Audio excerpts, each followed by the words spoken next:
Hello students, so today in our 7th lecture we will be discussing about azeotrophs, which is a very important outcome of non-ideal solutions, and a bit about colligative properties. In last lecture we finished with non-ideal solutions showing positive, negative deviations and reason for positive and negative deviations. Now before I discuss azeotroph, let us talk about the mole fractions of components in vapor phase. Suppose we are having a solution of two components, that it is a binary solution. A plus B are components of this solution, and it is fitted with a weightless frictionless piston. Over here it is the vapors of course, because both the components are volatile, so these vapors also consist of both the vapors of A as well as vapor of B. Now what will be the composition of this vapor phase? It was first suggested by Kononov rule.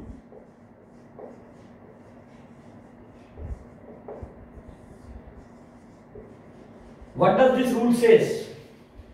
This rule says that in case of binary solution of two volatile liquid, the vapor phase is always richer in that component which is having lower boiling point, or in other words we can say which is more volatile.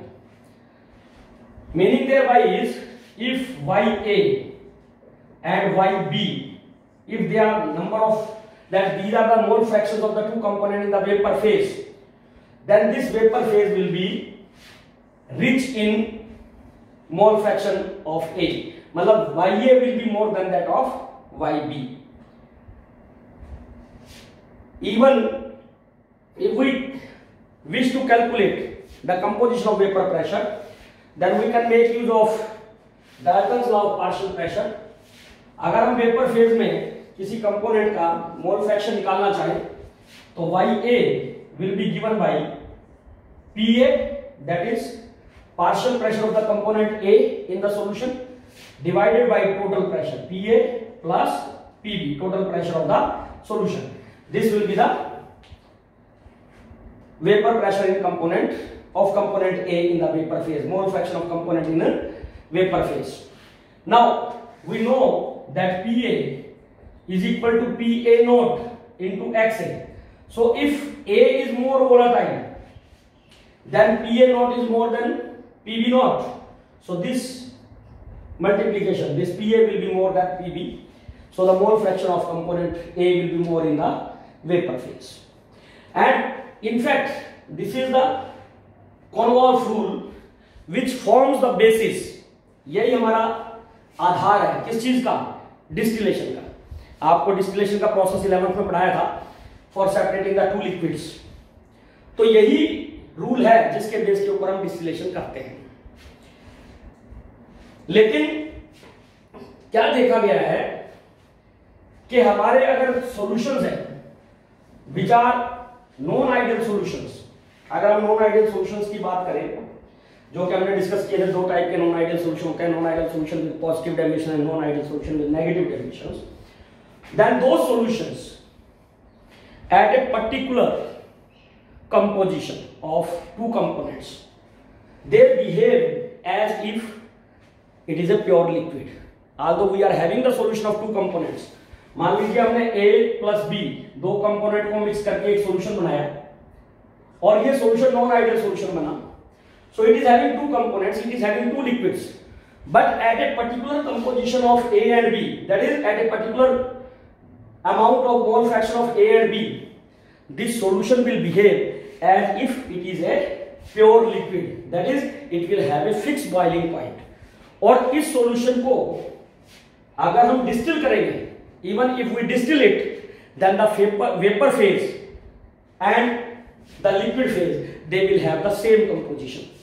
Meaning thereby is, अगर YA it is a mole fraction in vapor phase and XA is the mole fraction of component A in the liquid phase, then YA and XA will be equal both in solution as well as in the vapor phase.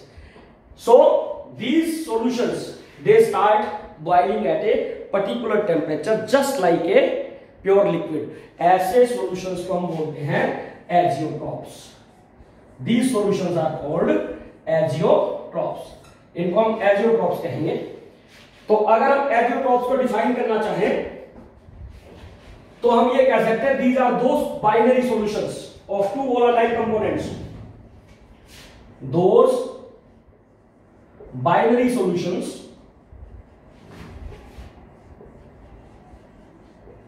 which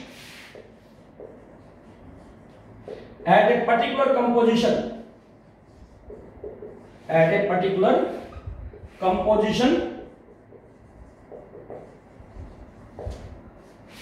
cannot be separated into pure components, cannot be separated into pure components. That is, cannot be distilled, cannot be distilled, जिनको हम distil ना कर सके, ऐसे solution को हम azeotrope बोलेंगे. एक तो ये डेफिनेशन है, या हम ये कह सकते हैं these are those binary solution which have same composition in solution and in the vapor phase at a particular composition. किसी पर्टिकुलर कंपोजिशन पे वेपर फेज और लिक्विड फेज दोनों के अंदर मोल फ्रैक्शंस जो है वो सेम रहे कंपोनेंट्स के, तो उनको भी हम एजियोट्रॉप्स बोलते हैं. बेसिकली अगर हम बात करें तो हमारे पास जो ये एजियोट्रॉप हैं, they can be classified into two categories. दो अलग अलग तरह के एजियोट्रॉप्स हो सकते हैं हमारे पास. One that is called maximum boiling azeotrop,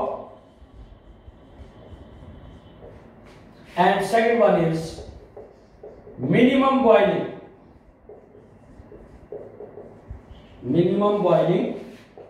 azeotrops. दो तरह के आपके डेविएशंस पढ़ी थी हमने नॉन आइडियल सॉल्यूशन में, showing negative deviation, showing positive deviation. उन्हीं के बेस पे हमारे पास दो तरह के एजियोट्रॉप्स हो सकते हैं, one with a minimum boiling point and one with a maximum boiling point. पहले हम डिस्कस करते हैं azeotrope with minimum boiling point. This type of azeotropes are formed by those non ideal solutions which shows those binary solution which exhibit or which show, एक ही बात है, चाहे exhibit लिख लीजिए चाहे show लिख लीजिए, which exhibits large deviations, that is positive, large positive deviations from ideality. जो आइडियल बिहेवियर से बहुत ज्यादा पॉजिटिव डेविएशन शो करेंगे, ऐसे जो एजियोट्रॉप्स होंगे वो हमारे मिनिमम बॉइलिंग एजियोट्रॉप कहलाएंगे. क्यों कहलाएंगे? Because at a particular composition where they behave like a pure liquid और where they behave like a azeotrope, they have the largest vapour pressure, they have the largest vapour pressure. And as you know that boiling point, it is inversely proportional to the vapor pressure. Vapor pressure अगर ज्यादा हो तो boiling point कम होता है. So इसका boiling point एक particular composition पे इस एजियोट्रॉप का maximum है vapor pressure. So it will have the minimum boiling points. That is why this will be called a minimum boiling azeotrop. अगर हम इसको वेपर प्रेशर कर्व पे देखें कि मिनिमम बॉइलिंग एजियोट्रॉप कैसे बनता है, तो on the vapour pressure curve अगर हम ड्रॉ करें, इधर हमारा मोल फ्रैक्शन है, here your x2 is 1, x1 is 0, x2 is 0, x1 is 1, this is your P2 0. On the y axis we are taking the vapor pressure, this is your P1 0. So for ideal solutions the curves are these. हमने वहां पे भी discuss किया था, जब discuss किया था non ideal solution showing positive deviations. Now for minimum boiling azeotrope जो आपका पॉजिटिव डेविएशन है उसका ग्राफ ऐसा है. This is the graph for the solution at this particular composition. What is meant by particular composition? अगर यहां पे देखें तो इस पॉइंट पे x1 की एक डेफिनेट वैल्यू है और x2 की भी एक डेफिनेट वैल्यू है. मान लीजिए इस पर्टिकुलर कंपोजिशन को मैं ये कहूं कि यहां पे इस पॉइंट पे x2 जो है हमारा वो 0.6 है और x1 0.4 है. I am just supposing to make you understand. मैं आपको बता रहा हूं ये कंपोजिशन क्या है. It is not the exact composition. मैं आपको बता रहा हूं, मान लीजिए इस कंपोजिशन पे मोल फ्रैक्शन x2 का 0.6 है और x1 का 0.1 है, तो ये एक पर्टिकुलर कंपोजिशन हो गई 0.6 और 0.4. तो इसी तरीके से किसी भी पर्टिकुलर कंपोजिशन पे ये पॉइंट आएगा और यहां पे आपका वेपर प्रेशर ऑफ सॉल्यूशन जो है वो मैक्सिमम होगा, तो बॉइलिंग पॉइंट क्या होगा, मिनिमम. तो इस मिक्सचर को हम बोलेंगे मिनिमम बॉइलिंग एजियोट्रॉप. जो मिनिमम बॉइलिंग एजियोट्रॉप है उसके अंदर जो सिंपलेस्ट एग्जांपल हम लेते हैं that is water plus ethyl alcohol. Ethyl alcohol को हम फर्मेंटेशन ऑफ शुगर से बनाते हैं. तो जब हम फर्मेंटेशन करते हैं शुगर्स की तो इथाइल अल्कोहल बनता है. उसके बाद उसकी डिस्टिलेशन करते हैं to increase the concentration of ethyl alcohol. But approximately when we reaches a concentration of 95%, approximately 95, it is approximately 95.9%, and to be precise it is 95.5%. I am not writing the second decimal place. 95.5% जब आपकी alcohol की composition हो जाएगी पानी के अंदर, यानी कि 95.5% सॉल्यूशन बन जाएगा जब आपका अल्कोहल का, तो उसके बाद ये एक एजियोट्रॉप बन जाएगा. और you cannot concentrate this alcohol more than this percentage by distillation. This is an example of minimum boiling azeotrope. इसमें एक चीज ध्यान रखनी है कि जो आपके मिनिमम बॉइलिंग एजियोट्रॉप होते हैं उनका जो बॉइलिंग पॉइंट होता है, जैसे वाटर का बॉइलिंग पॉइंट कितना है, इट इज 373 केल्विन. अल्कोहल का boiling point if we collect the data it is 351.3.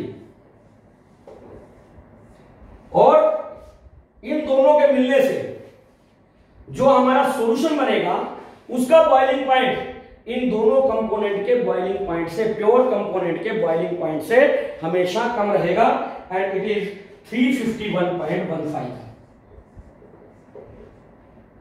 इसका जो बॉइलिंग पॉइंट है, this is the boiling point of azeotrope. ये आपके प्योर कंपोनेंट के बॉइलिंग पॉइंट है. तो आप क्या देख रहे हैं कि जो एजियोट्रॉप है मिनिमम बॉइलिंग एजियोट्रॉप, उसका बॉइलिंग पॉइंट बोथ कंपोनेंट्स के बॉइलिंग पॉइंट से हमेशा कम रहेगा. You can take another example, water plus propyl alcohol. इसका भी एक एजियोट्रॉप बनता है, and if we go by the data then इसका जो 71.69% सॉल्यूशन होता है प्रोपाइल अल्कोहल का पानी में, that is a minimum boiling azeotrope. और इस एजियोट्रॉप का जो बॉइलिंग पॉइंट है दैट इज 350.7 केल्विन. वाटर का तो 373 है ही, जो प्रोपाइल अल्कोहल है इसका बॉइलिंग पॉइंट है आपका 370.19। तो आप देख रहे हैं this boiling point is still less than boiling point of the two component. तो ये आपने ध्यान रखना है कि जो आपके मिनिमम बॉइलिंग कंपोनेंट होते हैं, बॉइलिंग एजियोट्रोप होते हैं, उनका बॉइलिंग पॉइंट दोनों कंपोनेंट के बॉइलिंग पॉइंट से हमेशा कम रहेगा। So this is about the minimum boiling azeotrope. You can have another example. I have quoted the two examples. There are so many others in the books also. You can look for that over there. The second type of azeotropes are maximum boiling azeotrope. Maximum boiling azeotrope कौन से होते हैं? जैसे वहां पे large deviation positive deviation थी, ये वो सॉल्यूशन होते हैं जिनमें large deviation from negative deviation हो। बाइनरी सॉल्यूशन हैविंग लार्ज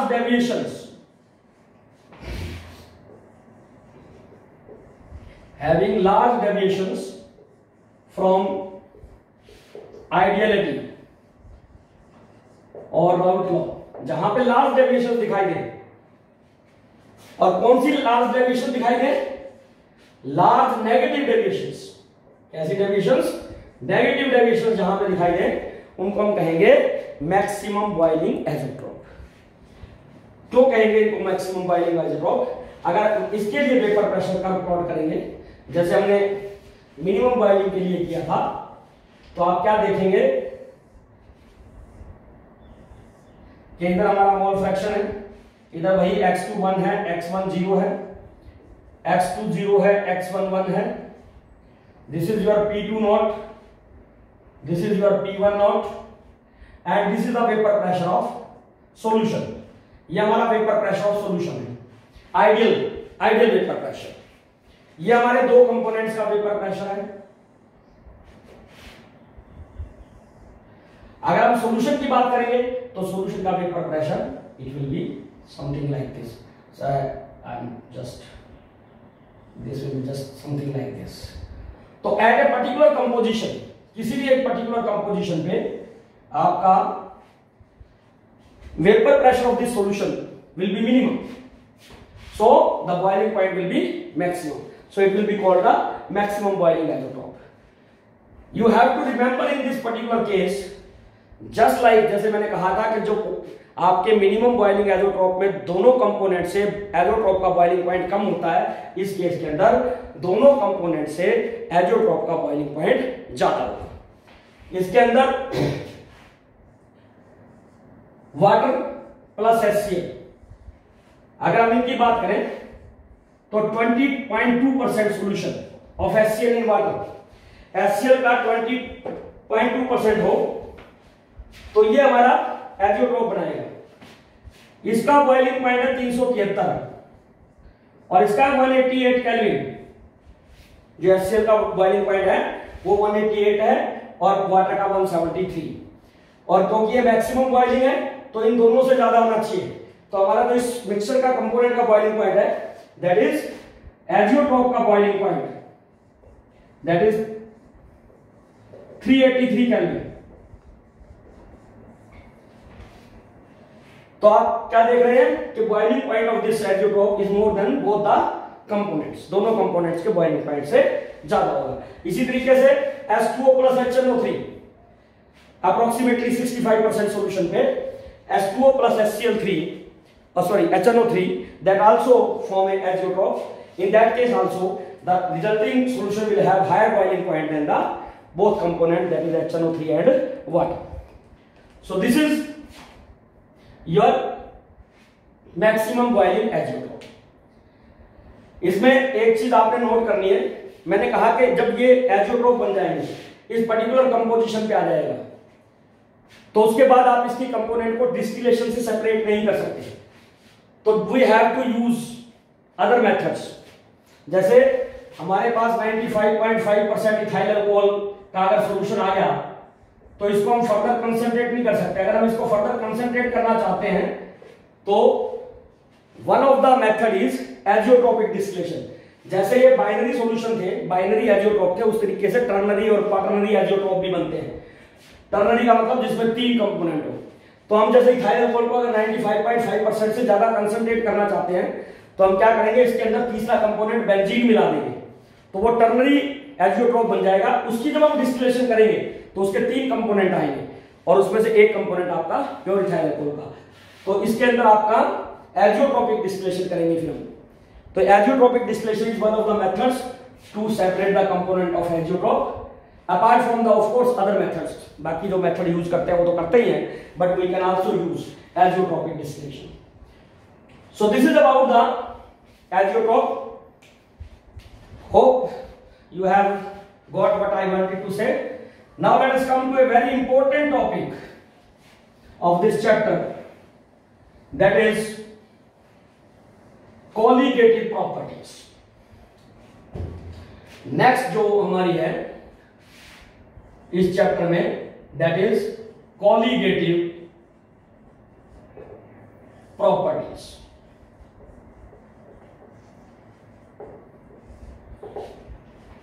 हमने राउथ law for non volatile solute में ये पढ़ा था कि अगर हम किसी सॉल्वेंट में कोई नॉन वोलाटाइल सॉल्यूट डालें तो उसका वेपर प्रेशर डिक्रीज करता है।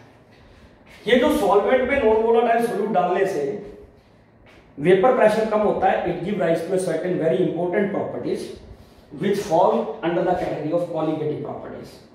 Remember that these properties are of course of dilute solution. Ideal solutions की प्रॉपर्टी है ये जनरली। सो बहुत सी अप्रोक्सीमेशंस हम करेंगे, एग्जैक्ट कैलकुलेशंस रिक्वायर्ड नहीं होती अगर कॉलिगेटिव की प्रॉपर्टीज की बात करें तो।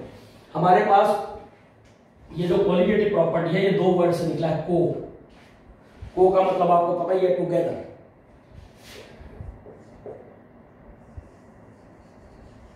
और लिग्रे, bind, to bind. So we will be discussing these properties. First of all, let us define what is meant by colligative properties. So the properties, colligative properties क्या है? Are those properties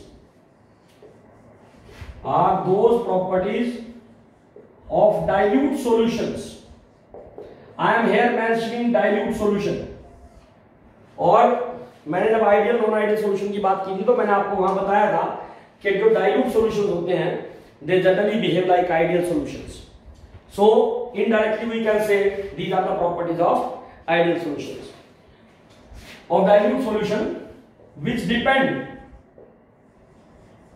which depends only on number of particles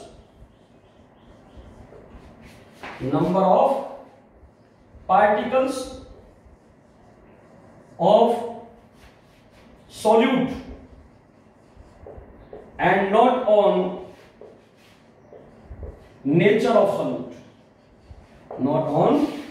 of solute, जो सिर्फ और सिर्फ number of particles पे depend करेगी, सिर्फ और सिर्फ नंबर ऑफ पार्टिकल्स, कि हमारे सॉल्यूशन में सोल्यूट के पार्टिकल कितने हैं, सोल्यूट की नेचर क्या है, इस पे डिपेंड ना करें।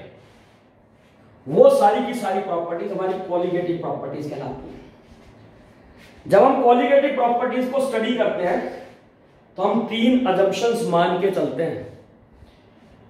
फर्स्ट, कि हमारा सॉल्यूशन जो है दैट बिहेव आइडियली, हमारा सॉल्यूशन जो है वो आइडियल बिहेव कर रहा है। दूसरा, नो एसोसिएशन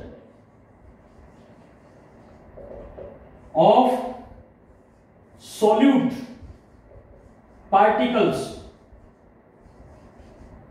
टेक प्लेस। आपने सॉल्यूशन में सॉल्यूट डाला तो सॉल्यूट के पार्टिकल आपस में एसोसिएट होकर कोई बड़ा मॉलिक्यूल नहीं बना रहे हैं। And third one, solute particles are not dissociating। जब ये नीचे वाली 2 कंडीशन की बात करेंगे तो they affect the colligative property because they are going to affect the number of particles. So ideal situation में these are the three assumptions which we will be making while discussing the colligative properties.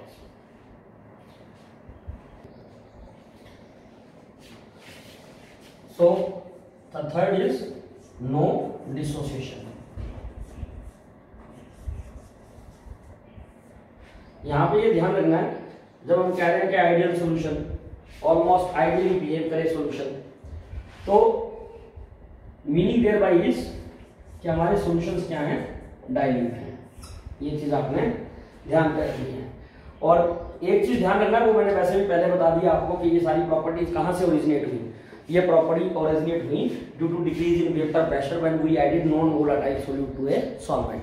तो of course the solute in this solution will be non volatile. ये आपने ध्यान रखना है। सो जो first इसमें चार प्रॉपर्टीज हैं which we will be discussing and these properties are very helpful in determination of molecular mass of unknown solutes. So that is the importance of these properties. So in all there are four colligative properties.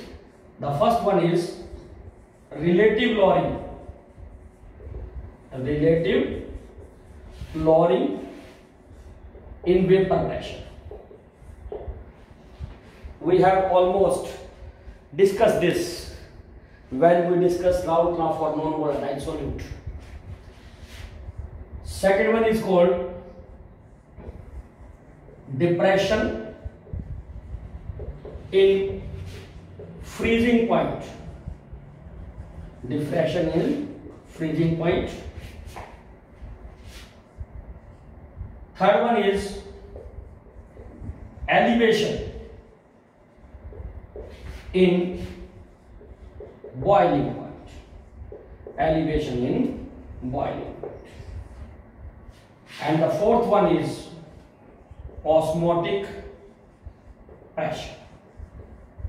These are the four colligative properties which we will be discussing one by one, and we will be proving that these are colligative properties and how these properties can be used to determine the molecular mass of an unknown solute. So the first one is relative lowering in vapor pressure. As I told you that we have discussed it in Raoult's law for non-volatile solute. जब हमने Raoult law for non-volatile solute पढ़ा था, तो वहां हमने mathematical कहा था that relative lowering in vapor pressure of a solution, it is equal to mole fraction of solute in solution. ये हमारी P not minus P S, this can be written as delta P, that is decrease in vapour pressure, decrease in vapour pressure of solvent in solution, and because this decrease is divided by the vapor pressure of pure solvent, so it will be the decrease with respect to vapor pressure of pure solvent. So this left hand side, it is called relative lowering in vapor pressure. इसको हम कहते हैं relative lowering in vapor pressure. हम इसको बाद दोबारा discuss नहीं करेंगे क्योंकि हम ऑलरेडी राउल्ट लॉ में इसको डिस्कस कर चुके हैं। तो आप देख रहे हैं कि ये किस पे डिपेंड कर रहा है, मोल फ्रैक्शन ऑफ सॉल्यूट पे। तो जो मोल फ्रैक्शन ऑफ सॉल्यूट का मतलब क्या हो गया, number of particle of solute पे डिपेंड कर रहा है। तो हम कहेंगे because this relative lowering in vapour pressure is depending upon the number of particles, that is the mole fraction of solute in solution, so it is a colligative property. इसलिए ये colligative property है। एक चीज यहां पे मैं आपको बता देता हूं कि हमारी जो भी कॉलिगेटिव प्रॉपर्टी होगी, इररिस्पेक्टिव ऑफ द सॉल्यूट कि हमने क्या सॉल्यूट लिया है, अगर हम नंबर ऑफ पार्टिकल सेम रखेंगे तो उनकी कॉलिगेटिव प्रॉपर्टीज की वैल्यू भी सेम रहेगी। जैसे मान लीजिए अगर हम दो सॉल्यूशन लें जिनके अंदर नंबर ऑफ पार्टिकल सेम है, जैसे किसी में हमने यूरिया मिला दिया, एक सॉल्यूशन में ग्लूकोज मिला दिया, एक सॉल्यूशन बनाया हमने यूरिया मिला के, एक सोल्यूशन बनाया ग्लूकोज से, और दोनों के अंदर हमने 1 मोल ऐड किया। 1 मोल यूरिया डाला 1 लीटर सॉल्यूशन में, 1 मोल ग्लूकोज डाला ग्लूकोज के सॉल्यूशन में। तो इनकी अगर हम कोलिगेटिव प्रॉपर्टी की बात करेंगे, of course the solvent should be same, क्योंकि colligative property nature of solute पे तो डिपेंड नहीं करती, but they depend upon the nature of solvent.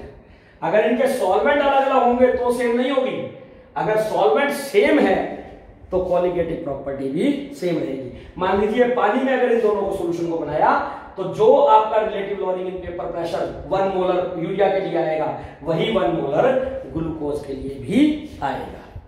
ये आपने ध्यान रखना है इसमें। अब इसके अंदर अगर हम मॉलिक्यूलर वेट डिटरमिनेशन की बात करें, how will we determine the molecular weight from this? So calculation of molecular mass,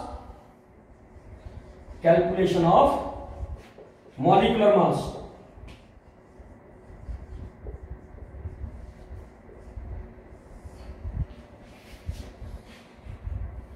अगर हम मोल फ्रैक्शन की बात करें तो x2 क्या होगा?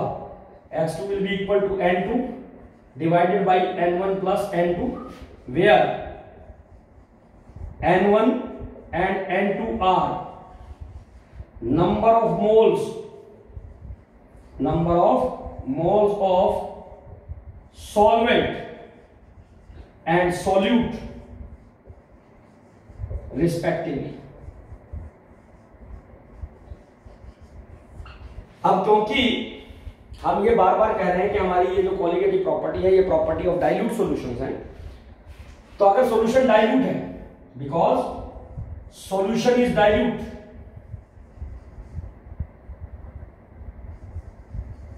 therefore n2 will be much less than n1। तो हम क्या कर सकते हैं, n1 plus n2 that can be approximately taken as equal to n1। इसको हम n1 के बराबर मान सकते हैं, और ये वैल्यू अगर यहां रख दें तो हमारा ये हो जाएगा n2 डिवाइडेड बाई n। अगर हम नंबर ऑफ मोल की डेफिनेशन लगाएं तो weight of solute divided by molecular weight of solute, weight of solvent divided by molecular weight of solvent. तो हमारा जो इक्वेशन बन जाएगा वो बन जाएगा W2 into M1 divided by W1 into M2। क्योंकि हमने मॉलिक्यूलर वेट डिटरमाइन करना है, take this M2 on this side and this relative loading to other side, W2 into M1 upon W1, और यहां पे हमारा आ गया P0 minus PS upon P0। ये तो हमारी होगी राइट हैंड साइड, और लेफ्ट हैंड साइड हमारी क्या होगी, इट इज M2।